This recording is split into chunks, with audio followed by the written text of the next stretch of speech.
दोस्तों welcome back. आज का हमारा वीडियो डच आगमन एवं गतिविधियां। डच कब आए और इनकी क्या गतिविधियां रहीं इसके बारे में जानेंगे।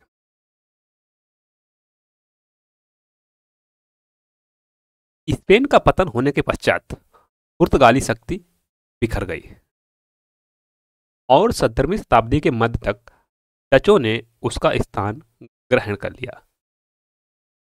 17वीं शताब्दी के मध्य तक 16वीं शताब्दी से ही डच अपनी वाणिज्यिक और नौसैनिक शक्ति को बढ़ा रहे थे। वे पुर्तगालियों द्वारा लाए गए पूरब के सामान को लिस्बन से एंटवर्प पहुंचाया करते थे, जहां से वह यूरोप के बाजारों में पहुंचाया जाता था। डचों ने व्यापारिक संगठन और तकनीक तथा जहाजरानी के नवीन प्रयोग किए।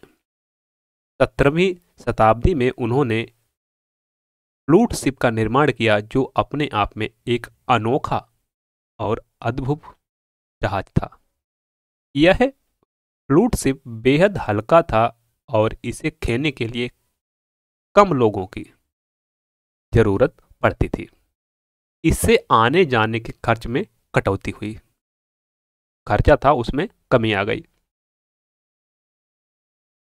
डच जहाज भारी और धीमी गति से चलने वाले पुर्तगाली जहाजों से श्रेष्ठ सिद्ध हुए। डचों ने नीदरलैंड से स्पेन वासियों को हटाने के लिए कड़ा संघर्ष किया था। उन्होंने एक राष्ट्रीय भावना के अंतर्गत भी पुर्तगालियों से मसाले का व्यापार छीनने का भी संकल्प किया। डचों ने अंग्रेजों की भांति भारत समेत अंतर्राष्ट्रीय व्यापार व्यवस्था को एक नया मोड़ दिया था। डचों की व्यापारिक कंपनी की सबसे बड़ी विशेषता यह थी कि यह पूर्णतः व्यापारिक संस्था थी। 17वीं शताब्दी में हॉलैंड यूरोप में आरंभिक वाणिज्यवादी गतिविधियों का एक प्रमुख केंद्र था। एम्स्टर्डम में 1609 ईस्वी में एक्सचेंज बैंक तथा 1614 ईस्वी में क्रेडिट बैंक ऑफ एम्स्टर्डम आरंभ। एशियाई वस्तुओं की बिक्री एम्स्टर्डम में होने लगी, जिससे यह पुनः निर्यात व्यापार का एक मुख्य केंद्र बन गया। एशियाई वस्तुओं के व्यापार द्वारा अधिक मुनाफा कमाने की महत्वाकांक्षा ने डचों को हिंद महासागरीय एवं एशियाई क्षेत्रों की ओर प्रवृत्त किया। कि जो लालच था उसने डचों को हिंद महासागर और एशियाई क्षेत्रों की ओर प्रवृत्त किया। डच ईस्ट इंडिया कंपनी की स्थापना, यह एक वाणिज्यिक उद्यम था जिसने डच को पूर्व की यात्रा करने के लिए प्रवृत्त किया। कार्नेलिस डी हाउटमैन पहला डच था।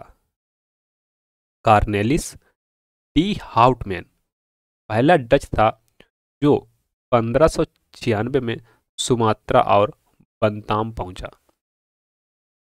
इसने डच को आगामी उद्यम के लिए प्रोत्साहित किया और अगले कुछ वर्षों के दौरान भारतीय व्यापार के लिए एक नई कंपनी बनाई गई।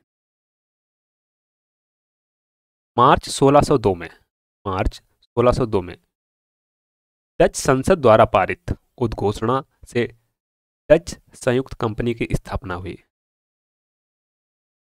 जिसमें कई स्वतंत्र और समृद्ध डच व्यापारी सम्मिलित हो गए। डच ईस्ट इंडिया कंपनी वेरिनिज ओस्ट इंडीचे कंपनीज बीओसी की कुल आरंभिक पूंजी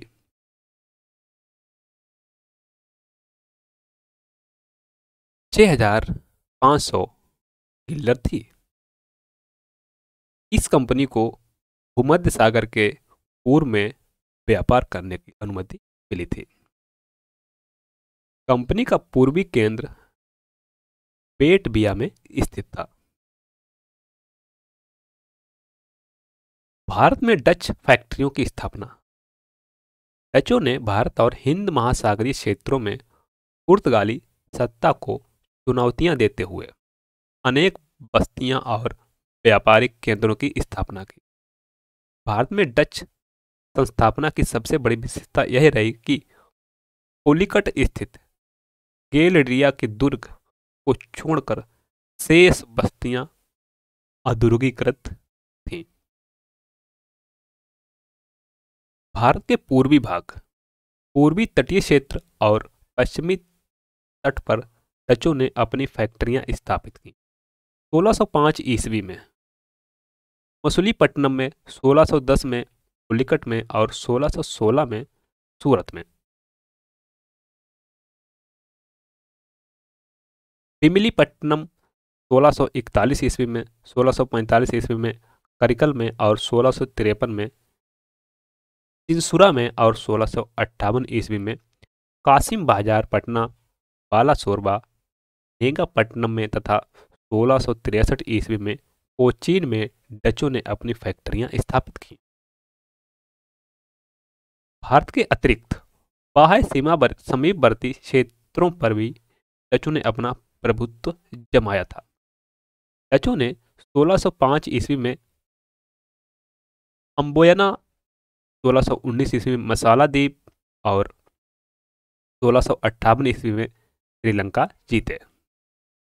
1641 ईस्वी में मलक्का में भी डचों की पुर्तगालियों पर विजय हुई।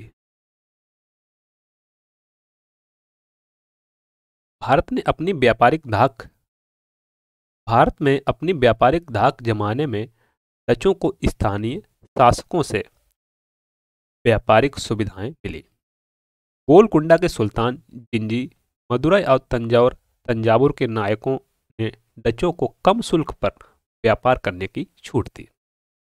कोचीन के भुट्टा शासक ने विशेष व्यापारिक सुविधाएं प्रदान की, जिनमें सबसे महत्वपूर्ण था उड़ाक्कड़ और क्रांगनूर के मध्य क्षेत्र में काली मिर्च के व्यापार का एकाधिकार। उत्तरी तथा दक्षिणी कोरोमंडल में डचों को चुंगी में रियायत मिली तथा वस्त्र व्यापार में उन्हें मुहर शुल्क से मुक्त कर दिया गया, जबकि अन्य विदेशी व्यापारिक कंपनियों को यह देना पड़ता था।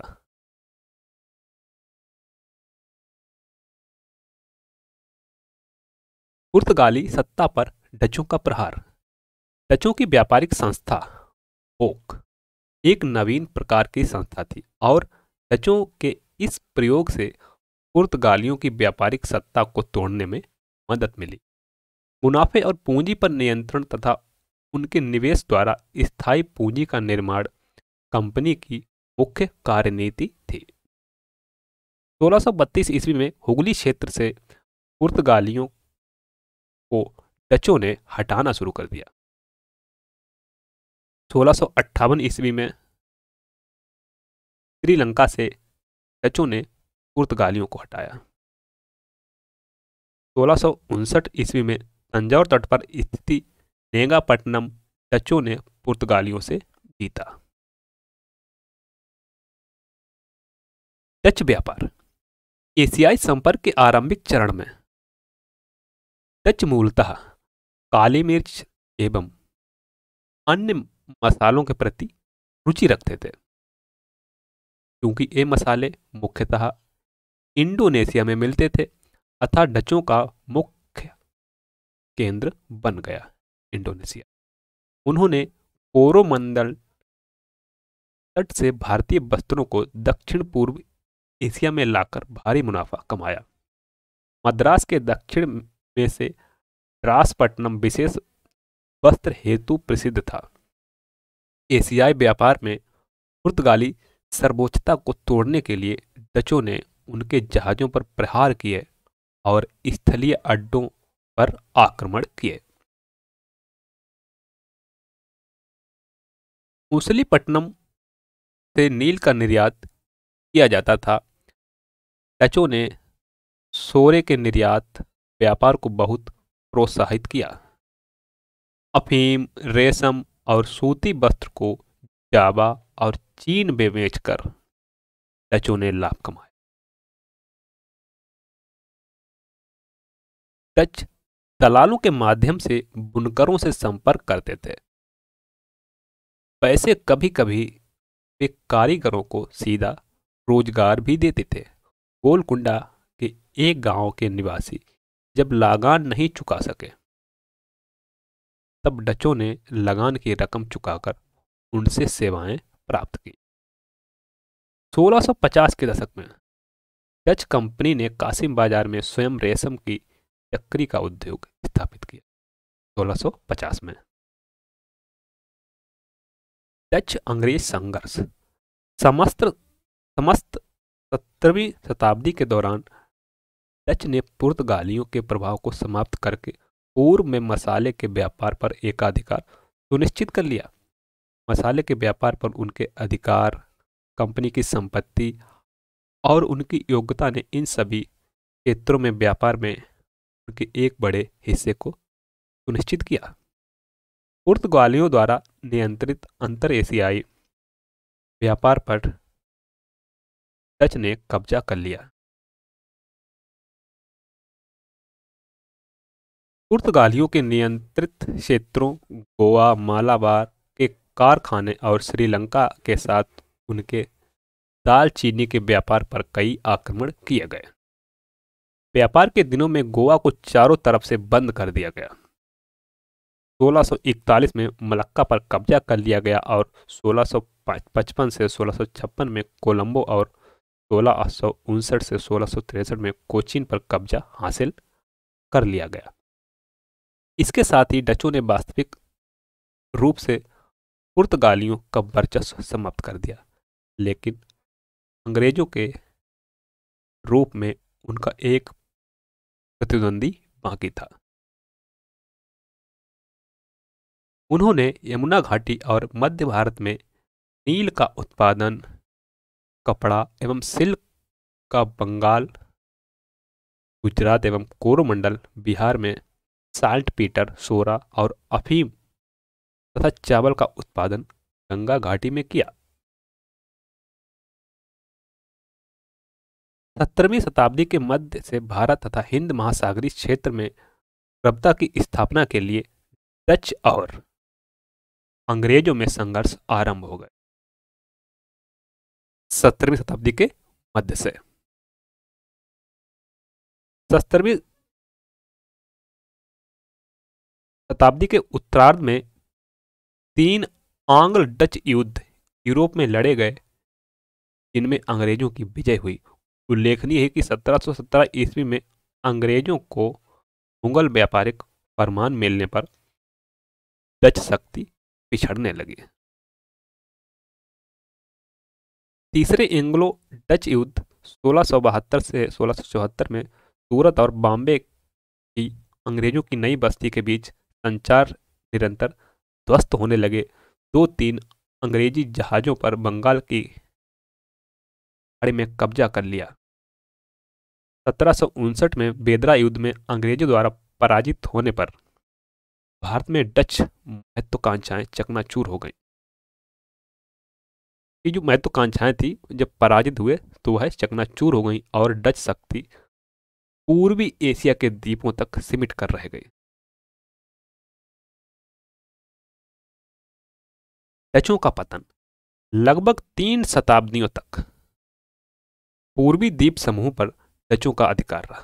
3 शताब्दियों तक, परंतु अंग्रेजों ने भारत में उन्हें स्थापित नहीं होने दिया। जिस शक्ति के साथ डचों ने पुर्तगालियों को पराजित किया था, वह शक्ति अंग्रेजों के विरुद्ध लड़ाई में काम ना आ सकी। आरंभिक वर्षों में डचों एवं अंग्रेजों के बीच अच्छे संबंध थे, किंतु बाद में व्यापारिक प्रतिद्वंदता के कारण वे एक दूसरे के शत्रु बन गए। आरंभ में डचों ने कुछ हद तक अंग्रेजों का मुकाबला भी किया, परंतु बाद में अंग्रेजों ने उन्हें दबा दिया। डच कंपनी राष्ट्रीय अधिकारिता में थी, जिससे डच अधिकारियों में अंग्रेजी कंपनी के कर्मचारियों के समान नेतृत्व की भावना तथा उत्साह का अभाव था। डच कंपनी के अधिकारियों का वेतन बहुत कम था, इसलिए वे अपने निजी व्यापार में ही ज्यादा सक्रियता दिखाते थे। प्रत्यक्ष अथवा अप्रत्यक्ष रूप से वे कंपनी के हितों की अनदेखी करते थे। अधिकारियों की उपेक्षापूर्ण नीति के कारण डच कंपनी की स्थिति निरंतर खराब होती गई। जो अधिकारी थे उनकी उपेक्षा करते थे, इस कारण डच कंपनी की जो स्थिति लगातार खराब होती चली गई। हॉलैंड लंबी अवधि तक पराधीन रहा, इसलिए उसके पास साधनों की पर्याप्तता नहीं थी, उनके पास पर्याप्त साधन नहीं थे, जबकि दूसरी ओर इंग्लैंड सदा स्वाधीन रहा और इसके पास साधन जो थे प्रचुर मात्रा में थे। इसलिए इंग्लैंड अपनी इच्छा के अनुसार साधनों एवं शक्ति में वृद्धि करने तथा आवश्यकता अनुसार उनका उपयोग करने में भी सफल रहा। बाद के वर्षों में डच व्यापारियों ने भारत की अपेक्षा दक्षिण पूर्वी एशिया के मसालों के द्वीपों की ओर अपना ध्यान केंद्रित किया।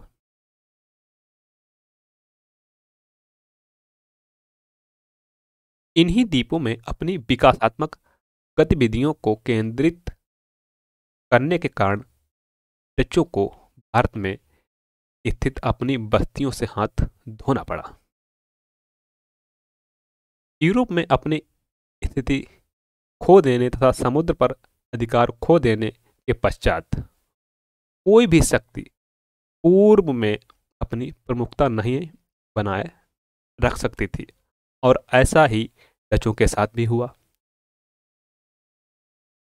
डचों ने यूरोप में फ्रांसीसियों तथा अंग्रेजों से युद्ध करके अपनी शक्ति में ह्रास कर लिया था और इस कारण वे पूर्व में अपने साम्राज्य को कायम रखने में असफल हो गए।